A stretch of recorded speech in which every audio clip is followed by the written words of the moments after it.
اعوذ باللہ من الشیطان الرجیم بسم اللہ الرحمن الرحیم الحمد للہ رب العالمین والصلاة والسلام علی سیدنا و مولانا ابی القاسم محمد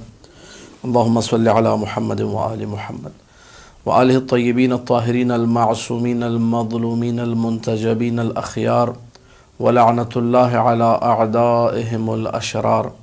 اما بعد فقال اللہ تبارک و تعالی فی کتابہ المبین بسم اللہ الرحمن الرحیم فما یزیدہم الا طغیانا کبیرا۔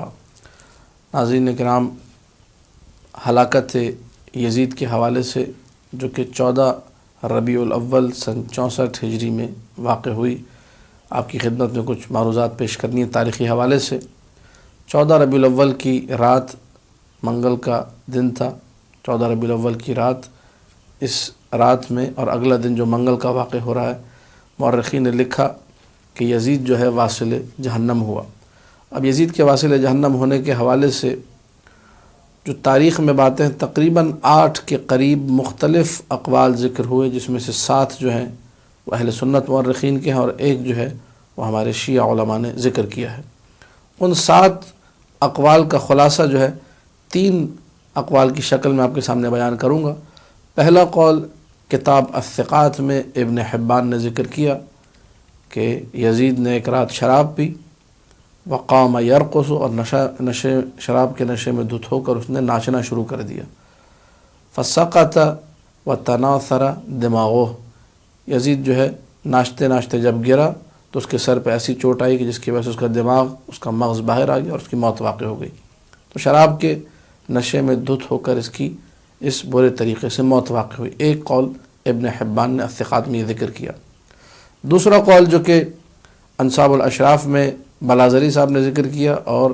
سیر و اعلام النبلاء میں ذہبی نے ذکر کیا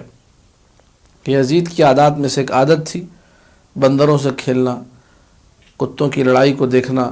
گدھوں پر اپنے بندر ابو خلف جس کی اس نے کنیت رکھی ہوئی تھی اس کو بٹھا کر اس کے پیچھے دوڑنا، اس سے ہنسی مذاق کرنا، اس کے ساتھ کھیلنا۔ یہ یزید کے پسندیدہ مشغلوں میں اور پسندیدہ عادات میں تھا۔ تو ایک دن یزید نے، اس وقت بھی شراب پی ہوئی تھی، نشے میں بھی دھتا ہی، اپنے بندر ابو خلف جس کا پسندیدہ بندر تھا اس کو اس نے گدھے پر سوار کیا، اس کے سر پہ سونے کا تاج رکھا، اس کو ہیرے جواہرات وغیرہ پہنائے اور اس کے بعد اس کو دوڑانا شروع کر دیا گدھے کی پشت پر بٹھا کر، اور خود بھی پیچھے پیچھے بھاگنا شروع کر دیا۔ اب ایک قول مورخین کا، یعنی 8 اقوال جو ہم نے ذکر کیے، ایک قول یہ ہے، بعض مورخین نے لکھا کہ پیچھے سے اس بندر کو گدگدی کر رہا تھا، نوچ رہا تھا، جس کی وجہ سے بندر نے جھپٹ کر یزید کو کاٹا، جس کی وجہ سے یزید کی موت واقع ہوئی۔ ایک قول یہ ہے، اور ایک قول یہ کہ جب یہ شراب کے نشے میں بھاگ رہا تھا اس بندر کے پیچھے، تو بھاگتے بھاگتے زور سے زمین پر گرتا ہے، منہ کے بل گرنے کی وجہ سے۔ اب پھر یہاں پر 2 باتیں مورخین نے لکھی کہ اس کی گردن میں کوئی چیز گھسی، گردن ٹوٹ گئی اور موت واقع ہوئی، اور کچھ نے لکھا کہ پیٹ میں کوئی چیز چبھی جا کر گھسی، اس کی وجہ سے موت واقع ہوئی۔ تیسرا قول جو کہ نہایہ میں ابن اثیر نے ذکر کیا ہے، نہایہ فی غریب الحدیث میں، اور اسی طریقے سے لسان العرب میں ابن منظور نے مادہ ذبح ذال باحا میں، کہ ذبحہ ایک بیماری ہے جس بیماری کی وجہ سے انسان کے گلے میں ایک پھوڑا یا ایک دانہ نکل آتا ہے، جس سے خون نکلتا رہتا ہے، خون رستا رہتا ہے، اور یہ پھوڑا آہستہ آہستہ بڑا ہوتا ہے، یہاں تک کہ یہ اتنا بڑا ہوتا ہے کہ سانس کی نالی پر اثر انداز ہوتا ہے، سانس لینے کی جگہ انسان کی مکمل طور پہ بند ہو جاتی ہے، دم گھٹنے کی وجہ سے انسان کی موت واقع ہو جاتی ہے۔ ابن منظور نے اور ابن اثیر دونوں نے اپنی لغات میں یہ لکھا کہ یزید کی موت اسی بیماری ذبحہ کی وجہ سے واقع ہوئی تھی، جب اس کے گلے میں یہ پھوڑا نکلا اور یہ بڑھتا رہا یہاں تک کہ دم گھٹ کر یزید اس دنیا سے چلا گیا اور واصل جہنم ہوا۔ آخری قول جو کہ ہمارے اس کلپ کے مطابق چوتھا قول بنتا ہے ہمارے شیعہ علماء نے، جس میں سید ابن طاووس نے اس قول کو ذکر کیا اپنی کتاب لحوف میں، اور انہوں نے نقل کیا اس قول کو مقتل ابی مخنف کے حوالے سے، کہ ابی مخنف نے یہ لکھا ہے کہ یزید ایک دن اپنے تمام تر جاہ و حشم کے ساتھ 10,000 گھڑ سواروں کے ساتھ نکلا شکار کرنے کے لیے، اور حوارین ایک جگہ ہے شام میں، آج بھی یہ جگہ موجود ہے جہاں پہ آثار قدیمہ بھی دریافت ہوئے، کئی ہزار سال پرانے جو ہے گرجا گھر اس میں موجود ہیں، جن میں سے 2 آج بھی باقی ہیں کہا جاتا ہے۔ تو اس مقام پر شکار کرنے کے لیے روانہ ہوا۔ جب یہ شکار کرتے کرتے ایک ایسی جگہ پہنچا جہاں اس کو ایک ہرن نظر آیا تو اس نے اپنے تمام لشکر والوں کو روک دیا، کہا کوئی میرے ساتھ نہ آئے، میں اکیلا اس ہرن کے پیچھے جاؤں گا۔ یہ کہہ کر اس نے اپنے گھوڑے کو ایڑ لگائی اور بھاگنا شروع کر دیا۔ اس ہرن کو اس نے خوب دوڑایا یہاں تک کہ ایک ایسی وادی میں پہنچا جو انتہائی ہولناک اور خوفناک وادی تھی۔ جب اس وادی میں یہ اترا، اس ہرن کے پیچھے بھاگتے بھاگتے وسط وادی میں جا کر، بالکل وادی کے بیچ میں جا کر اس نے دیکھا کہ ہرن کا کوئی نام و نشان نہیں۔ اب یزید جو ہے پیاس سے بلبلا رہا ہے، اتنی دیر بھاگا ہرن کے پیچھے، ہرن بھی نہیں ملا، پیاس بھی شدید لگ رہی ہے۔ اچانک ہی ایک شخص نمودار ہوتا ہے جس کے ہاتھ میں پانی کا ایک برتن ہے، اس سے کہتا ہے مجھے تھوڑا سا پانی پلا دو۔ پانی جب اس نے مانگا، اس نے پانی پلایا، اور جیسے کسی عام شخص اگر کوئی پانی مانگے، یہ لیجیے پانی پی لیجیے، پانی پلا دیا۔ یزید نے جب اس کا یہ رویہ دیکھا تو کہا کہ اگر تمہیں معلوم ہوتا میں کون ہوں تو تم میرے عزت و احترام میں بہت اضافہ کرتے، بہت زیادہ میرا احترام کرتے۔ کہا کون ہو تم؟ کہا کہ میں امیر المؤمنین یزید ابن معاویہ ہوں۔ جیسے اس نے یہ کہا، اس شخص نے کہا کہ انت واللہ قاتل الحسین و انت واللہ عدو اللہ، خدا کی قسم تم ہی قاتل حسین ہو، تم ہی دشمن خدا ہو۔ یہ کہہ کر اس نے یزید پر حملہ کیا۔ جب یزید پر حملہ کیا تو یزید بھاگنے لگا، اس نے پیچھے سے تیر مارا جس کی وجہ سے یزید اپنے گھوڑے سے گرتا ہے اور اس کی ٹانگیں جو ہے رکاب میں پھنس جاتی ہیں گھوڑے کے۔